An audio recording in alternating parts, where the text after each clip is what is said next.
কাঁকরোল এইভাবে কেটে নিয়েছি, চিবারগাম মাছ দিয়ে রান্না করব। আলু একটা দিয়েছি, কেটে নিয়েছি এইভাবে।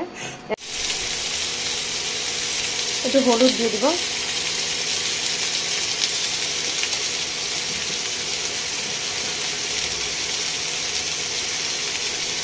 লবণ দিয়ে দিব,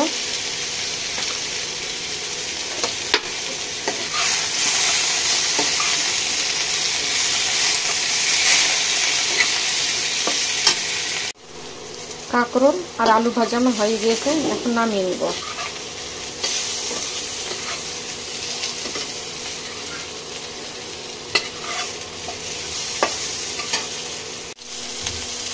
পেঁয়াজ ভেজে নিচ্ছি,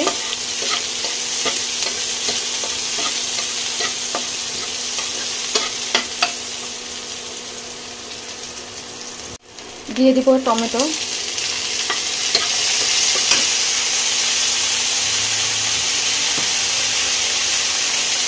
লবণ দিয়ে দিচ্ছি,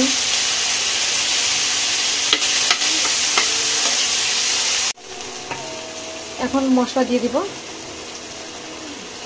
আদা বাটা, রসুন বাটা, লবণ, স্বাদ মতো লবণ, হলুদের গুঁড়া, মরিচের গুঁড়া, জিরার গুঁড়া, ধনিয়ার গুঁড়া দিয়ে দিচ্ছি। একটু পানি দিয়ে দিব।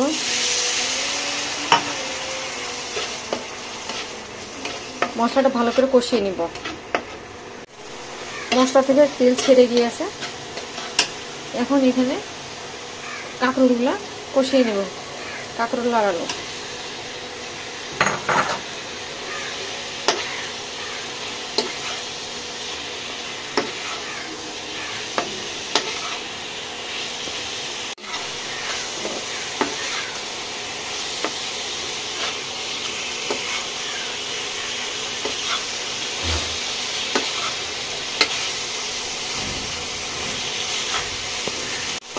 কাঁকরোল আর আলু ভালো করে কষিয়ে নিয়েছি।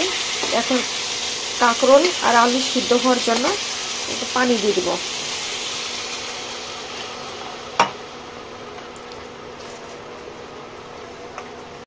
পটল আর আলু সিদ্ধ হয়ে গিয়েছে,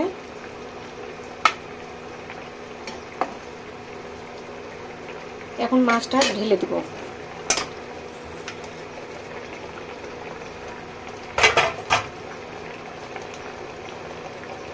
একটু ভালো করে সিদ্ধ করে নেব।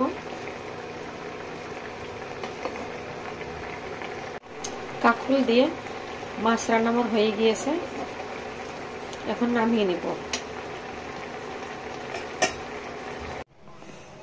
কাঁকরোল দিয়ে মাছ রান্না আমার হয়ে গিয়েছে।